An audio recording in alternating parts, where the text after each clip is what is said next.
us tell the story of a generation of service members, every color, every creed, rich, poor, officer, and enlisted, who served with just as much patriotism and honor as any before you. When an American does not come back, including the 1,666 Americans still missing from the Vietnam War, let us resolve to do everything in our power to bring them home. This is our solemn promise. Being an Air Force guy, being plucked from home to go out and do what the country needs us to do is become a routine of sort that I'm proud to do every day, and that's why I'm here. But to come out here and do this one, this thing is closing the gap on families that have been looking for closure for 50 plus years, and just to be able to be a part of it, whether I was chosen to come out here or not, or whether I chose to come out here, it's been a year that I wouldn't trade for anything. You hear that word, Vietnam, and it's the legacy that sometimes comes with that word and this country with the U.S. relation. And you watch a lot of movies, you watch a lot of TV shows, and that's a picture you want to portray for yourself of that's what I'm going to. It's been the complete opposite since I've been here. The true fact of it is, here, this generation doesn't think of this place as that way. And they don't see U.S. as that way. It has been a long road to get from animosity to close cooperation, but that's where we are today. The Vietnamese government and the U.S. government had decided they were going to make this work. They wanted to put the war behind them. And so they said, let's use this POW-MIA issue, which is a humanitarian issue, to help us get past that war.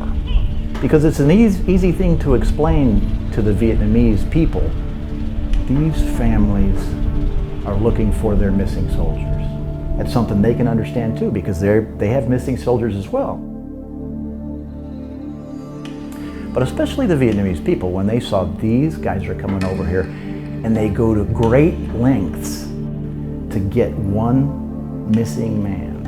And the Vietnamese can see that. They're out there at the sites and it gets publicized, it's on their TV and their newspapers.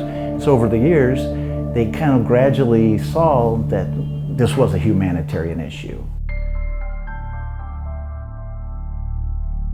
Today, the Department of Defense personnel are working diligently to identify and locate the remains of fallen service members missing in action in Vietnam.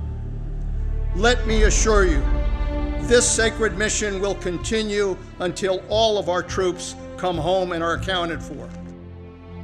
Imagine you're putting a puzzle together. It's 3 dimensions. Someone's taken half the pieces away. Someone's put new pieces that don't even belong to that puzzle, and you don't have the box top to see what the puzzle's going to look like. That's how the puzzle is for us. It's fairly complex. As a forensic anthropologist and a forensic archaeologist, I am an expert in the recovery and the analysis of these human skeletal remains, and then subsequently the identification of them. As an anthropologist, as a forensic archaeologist, I come into the story a little bit late. What I mean by that is when we have cases and when we process cases and we do recoveries, it starts much, much earlier than just a recovery. It starts with historians looking through paperwork and archives. And our historians in our research and analysis sections, they know much more of the story of what happened immediately after the conflict. The Vietnamese veterans, our former enemies, are key. Very, very important in helping us find these sites because they're witnesses. Because they say, you're looking for soldiers, I was a soldier. And they've gotten past it to a very large degree.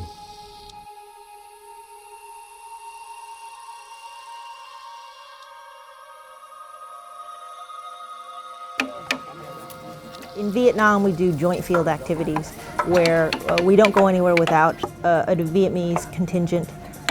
Local Vietnamese officials, state and federal Vietnamese officials.